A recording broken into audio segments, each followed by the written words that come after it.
Oh, well, if my man is out sleeping around, as long as he comes home, he's taking care of the home. Like, what I got to worry about, right? Why would I worry about that?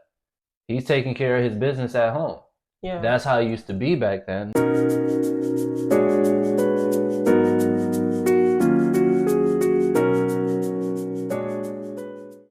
Hello, everyone, and welcome back to the Zamox podcast, where we focus on faith, family, fitness, finances, and and friendships. Today I'm going to be reading from Romans chapter 15, verse 4.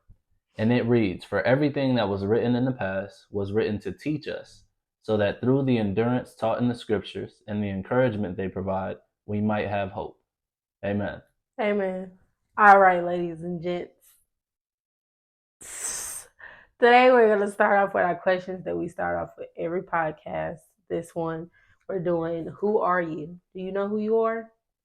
And there's 4 different categories: self-awareness, connections, fears and insecurities, possibilities, and potential. And we do these to just give y'all perspective on different questions. It's just a little icebreaker before everything. So I'm going to let my husband ask the first question. Okay. Okay. All right, so I'm going to go with possibilities and potential. So it reads, if you only had 1 year left on this earth, what would you do? Ball. I'm talking about cashing out 401ks, savings, investments, and me and my family traveling and just doing whatever come to mind whenever we wake up. Cause I would be going, not y'all.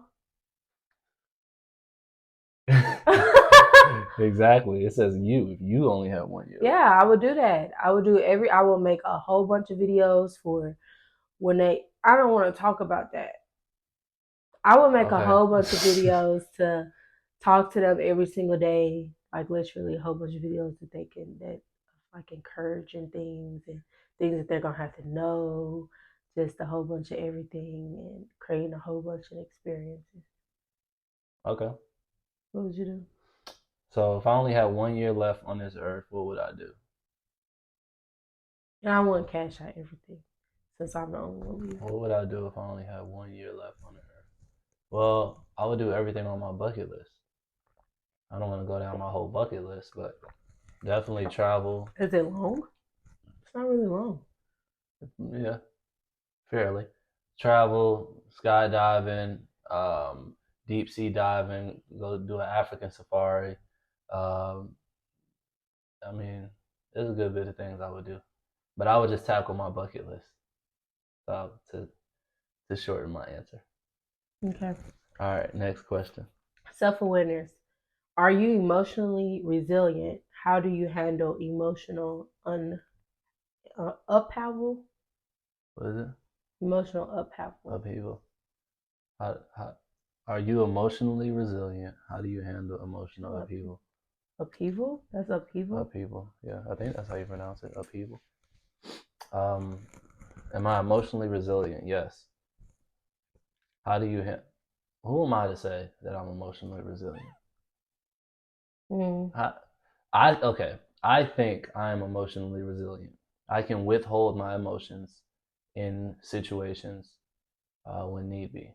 So that is emotionally resilient, I think. All right. It says, how do you handle emotional upheaval? How do I handle emotional upheaval? Well, if I understand that definition of that word upheaval, that means emotional, I guess. Upheaval. I guess it's emotional stress. How do I handle emotional stress? A violent or sudden change or disruption to something. Okay. So the definition of upheaval. It's an upward of just a whole bunch of emotional stuff. The definition of upheaval is a violent or sudden change or disruption to something. So how do I handle emotional upheaval? Emotional disruption. I handle it accordingly. You know, I don't react, I respond.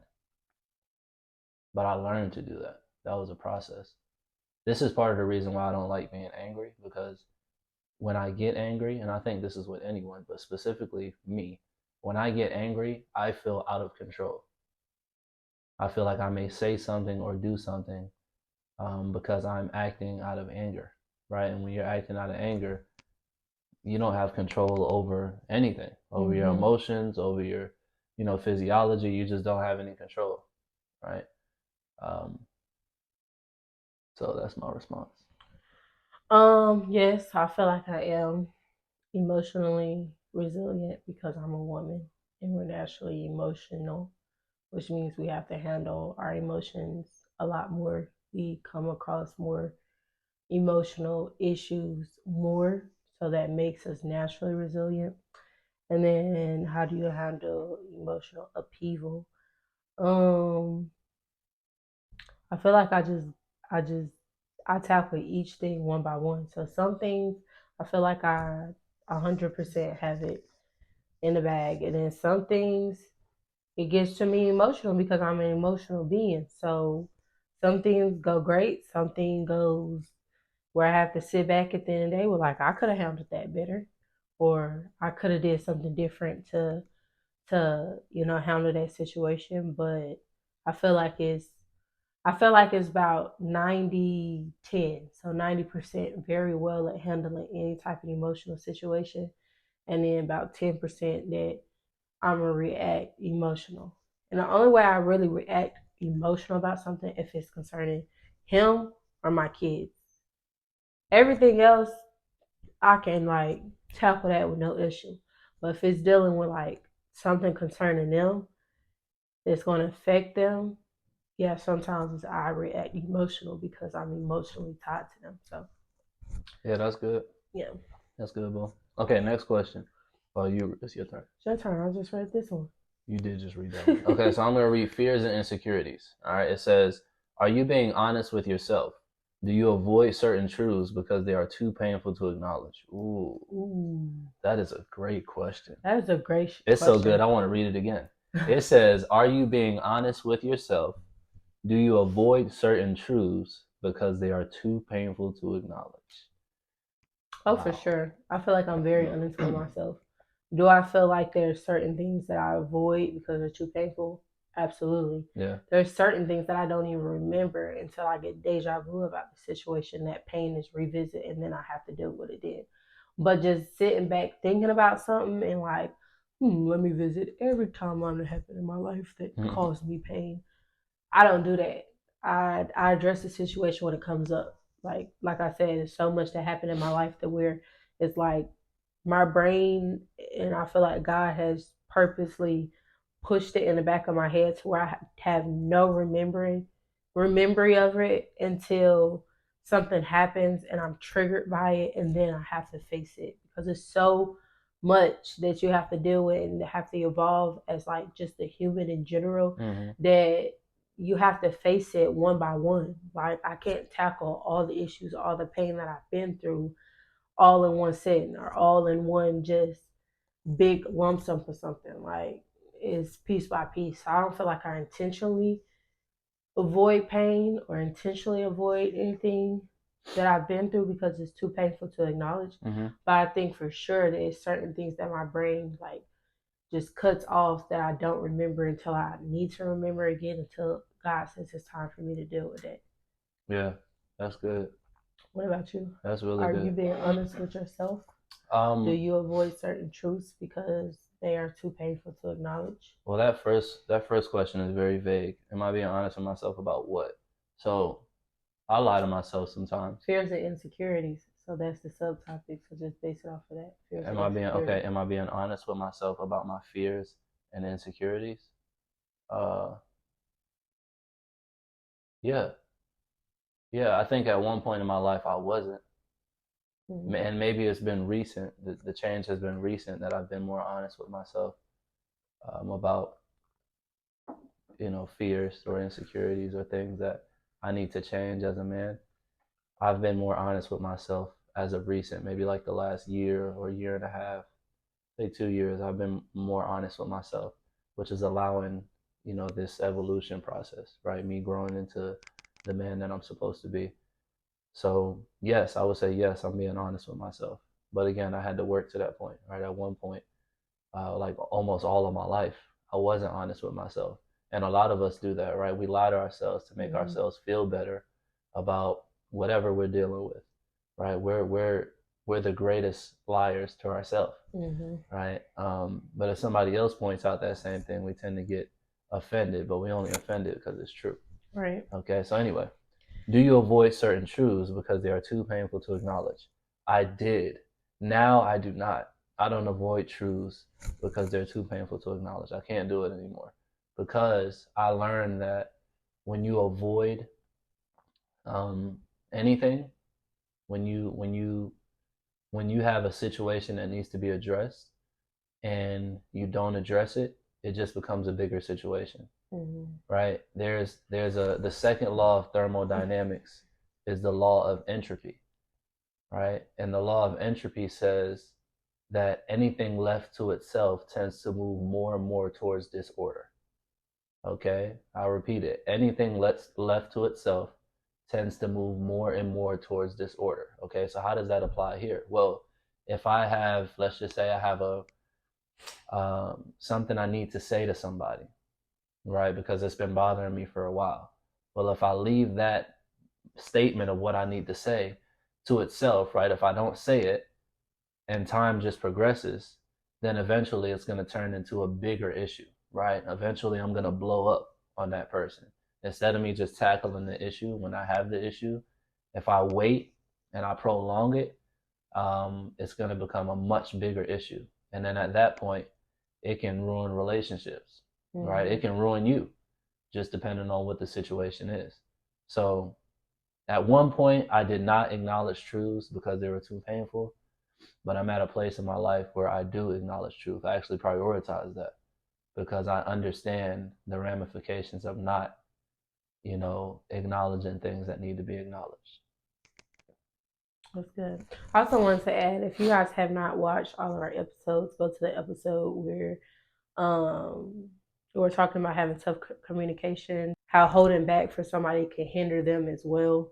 And basically, like, if you hold that pain in and like not telling someone the truth because you don't want to deal with it or you want to hide your hand, that could also be you hindering and hurting that person and not helping them because For sure. everyone else that's surrounded by them is doing the exact same thing. So how is someone supposed to grow as the people that God is placing in their life is not being honest and not telling them the truth and being honest with them. So if you Mm-hmm. guys haven't watched the episode, pause this one and go watch that one and come back and watch this one. That's good. That's good. All right, one more question. Next question, category connections. Education connection. What's that? You never watched that commercial? You never heard of that commercial? Education connections. I don't know I what that forgot is. it. That's crazy. Okay. Are you lacking closure with anyone? Am I lacking closure with anyone? Mm-hmm. Um, am I lacking closure with anyone? No, No? no, I don't believe I'm lacking closure with anyone. I think, I think my mom watches this podcast, so this is great. Um, Hey, mom. I think at one point in my life, I lacked closure with my mom, and what I mean by that is there was a point in time, not in recent years, there was a point in time where I felt that I couldn't communicate certain things with my mom because she wouldn't understand or she wouldn't be willing to understand. Mm-hmm. Um, but that wasn't the truth. The truth is, she's my mom, right? And she's going to have her perspective and her opinion. And because she feels so strongly about her perspectives and her opinions, um, it may come off as her trying to, I guess, convince me or change my way of thinking. But it's not necessarily that. It's just she's convinced about what she's convinced about, right? And essentially, what I'm saying is, essentially, what I'm saying is, there were some things that I felt I needed to say, or I felt I needed to communicate to my mom Mm-hmm. about who I was as a man, what I believed and what I didn't believe, and I felt that I wasn't able to communicate that because she wouldn't receive it. Mm-hmm. Okay, but I have been able to communicate that, and she has received it, meaning she has accepted what I've told her, and doesn't mean she believes what I believe, but she's accepted what I told her, and we moved on. It's just okay. That's what it It's is. a timing thing. Yeah, that's what it is. So yeah, timing is everything. But so that would be the only person that I would say I did lack closure with, but not anymore. Right? I think my mom has a good understanding of who I am and what I believe, Mm. and my way of thinking. I think she does. Yeah. Ma, you can comment and let me know if you do or if you don't. All right, y'all. So that wraps up these questions. Excuse me. Oh, I'm sorry. My bad. Hold on. Not yet. Rewind.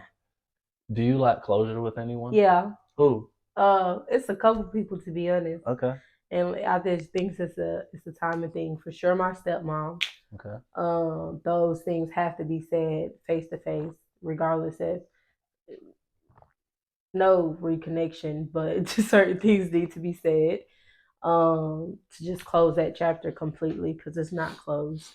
Um, People that I've cut off, that we haven't had a conversation face to face, but they know what it is because I already said it. But it's something about being able to have an actual conversation over the phone or either face to face with somebody that gives you like that closure that you need. Mm-hmm.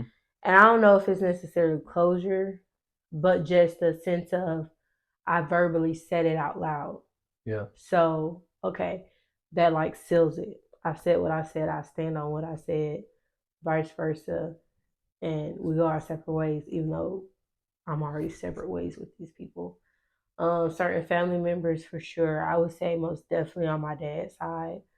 Um, a lot of them are in the now about what I went through as a child and how they contributed to that with me growing up. Mm-hmm. Um, People on my mom's side, same thing. It's just really everybody accepting accountability. Like I feel like I've accepted my role. Like I wasn't the best child, but also you have to look at the situation that I came from. I was always in fight mode because I've had to fight my entire life. So it's like coming into a situation with, my dad coming from my mom's side, I was fighting literally to stay alive. Then my dad's side, I'm fighting spiritually.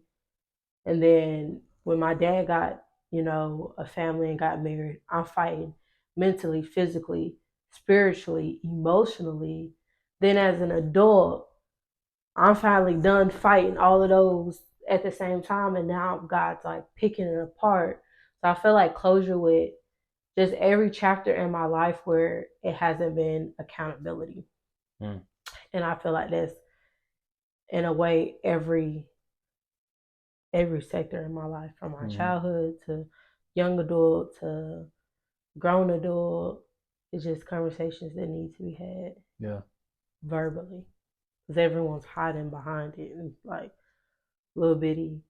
Oh yeah, baby, I know you've been through a lot. Yeah. Yeah, people didn't treat you right. Well, you didn't either. You didn't either. Yeah. Exactly. You didn't either. Right. You didn't do no better. Didn't check on me. Knew I was going through this. Didn't help at all. So I would say a lot of people, but it's very heavy on. Sorry, God is doing that in a timely manner where I'm ready for that, and it won't be too overwhelming, and I won't regress. So yeah. That's good. That's good. All right, y'all. We about to get into the pod. Okay, y'all. So back to the pod. I posted on my Instagram. First of all, if you do not follow us on our social media sites, that's where we are the most active. Where we ask questions, Q&As, where we're just active with y'all throughout the week. Posting on our main page. So if you haven't followed us on there, follow me at Queen_Deja. Queen QUEEN _ not the dash _ DAJHA, and you can follow him. SM0OV_. So smooth at SM0OV_. And that will be on the screen. That's me. But anyways, I posted on my story a little question. First of all, I posted a little thing that says happily ever after is not a fairy tale, it's a choice. Very much so. That's a fact. People get in relationships and they think that it's supposed to be this bells, roses, daisies, and lollipops. That's just all the time, and Yeah. that if you're not happy, then it's not the person. Well, no, you gotta choose who you. You gotta choose who you put, like who you willing to put up with. That's a Because fact. there's gonna be times to where you just, I don't like you. Yeah. I don't like you at all, but Yeah. I love you. Yeah. I think being in a relationship is the biggest test to a person's character, Yeah. right? And it's the biggest test to an individual's, um, I Willingness guess, to emotional. sacrifice. Yeah, that too, but emotional intelligence, Mm-hmm. right? Because when you're committed to another human, right, you guys come from completely different backgrounds, and you have different ways of doing things. You got different ways of thinking, different ways of operating.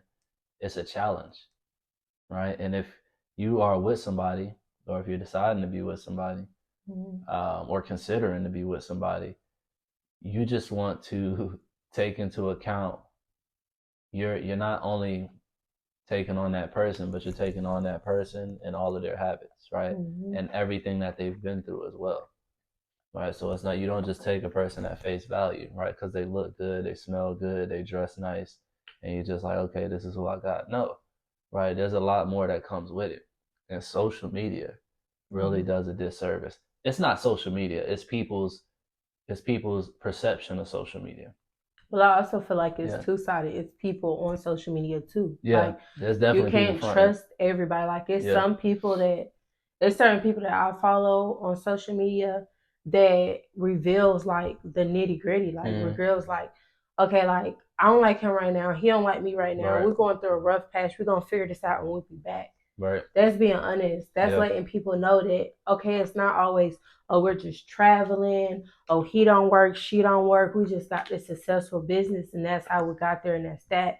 You have to be an entrepreneur to be happy, to be successful. If man can't do that, if woman can't do that for you, then I don't want it. That's right. literally the mindset this generation has, because that's the picture that has been painted. Yeah, Like, that's the picture that's been painted, that people that have the influence and have the ability to change like that mindset, and to change like the visual representation that they have, and that's not that. Yeah. And I do want to point out that it is couple, like we're one of those couples that is happy. We go through our rough patches, but it's nothing on a toxic level to where, oh, I'm divorcing you, like I'm done with you, or we calling each other out our names, or we just being just downright disrespectful. Right. Like, there is relationships that work that is like that. Like, no, we're not 100% happy all the time, but 98% of the time we are, because we communicate. Well, what you say? What percentage you give it? Of us being happy? Yeah. Oh, that's accurate. 98%. Yeah, only because we can't give 100% for real. Why not? Because even when you piss me off, I'm still like, okay, like he need to walk through this door and come and touch my booty and like let's have a conversation, or I need to go rub his head and be like, okay, babe, you okay? And then offer you a snack so we can have a conversation. I'm always happy. Yeah, but sometimes you're not. No, I'm always happy. Okay, you're always happy, but sometimes you're not. I don't feel like. You mean like happy with you? Like always? No, yeah, just like us. Yeah, I'm always happy. I will forever be happy with our relationship. I'm happy with the choice that I made. No, I'm not. I'm saying like say like I get on your nerves. Yeah. Like in that moment, you're like, when I piss you off, you're not like, oh, I'm just so happy to just be around her. Just so happy to be pissed off. I just love when she pisses me off. Yeah. Well, actually, yeah, you. Nah, I get frustrated. Yeah. I get frustrated, but even in that moment, it's like still happy. Yeah, like I'm still happy with the fact that, see, I try to live in a state of gratitude. That's what I mean. Okay, so maybe I should elaborate. I try to live in a constant state of gratitude. So even if you do make me upset, right, or I am frustrated about something, yeah, I try to like decompress and think, okay, like the fact that your wife is even here to upset you, right, is a blessing. You know what I mean? So you be happy with that. But listen, hold on. Don't do too much. No, I'm not. Relationships is not about being happy. Okay, you need to be happy single. That's the biggest like controversy. Like when people say that statement, oh, you can be. Okay, he's about to break it down. You need to listen. If you're looking to try to get into a relationship so you can be happy, you're doing it all wrong. Okay, you got to become whole yourself, right? And find peace within yourself, and you become happy being you and being the type of person that you are, and be comfortable in your skin before you try to take on another human being and be happy together, right? If you're not happy with yourself, you're not going to be happy with somebody else. It's just you know it's the math don't add up. It's not. Okay. Because on like it's it's a scale. Like when you come together, you have to be happy individually. So if you're literally wanting to get married or wanting to get in a relationship with somebody because you want someone to make you happy, you need to sit down and make yourself happy. See what makes yourself happy, because you have to bring something, you have to pour something into that other person. Like the reason why I'm so happy with him is because he pours into me. He's happy with me because I poured into him. So in a sense, it's like that scale that you're balancing is evenly balanced, even if sometimes his side get heavier or even sometimes mine may get heavier. But either way, we're whole as an individual. So when we come together, it makes it very easy for us to love each other and make each other happy because we're truly whole within ourselves. And when we came together, that just magnified. Like when people say like marriage is a sacred thing and like literally finding like your lifetime partner is a sacred thing, it's a sacred thing because was I happy like by myself? Yes. Was he happy by himself? Yes. But when we came together, like it's a different type of happiness. Like I wouldn't want to be without him because it's a different type of happy. Like yeah. So you can't get into a relationship wanting someone to make you happy. You have to be in a relationship and you guys make each other happy because separately you guys are happy. But the question that I asked on my Oh yeah, we didn't even get to the question yet. That's okay. No, I'm saying like I was asking on like what do you struggle with in a relationship? Like what was the hardest part for you, like adjusting in a relationship? Oh, okay. Like for example, one person said trusting. I feel like that's a big dog, especially when y'all start living together. That's a big issue, far as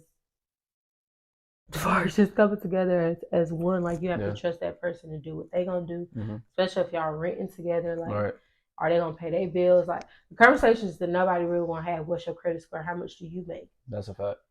They don't want to talk about that. None of them want to talk about that. What's your spending habits? Like those conversations aren't really had because it's so uncomfortable for people to have. And is a trusting thing. Like, oh, you know my business. Like, just know I take care of myself. Yeah.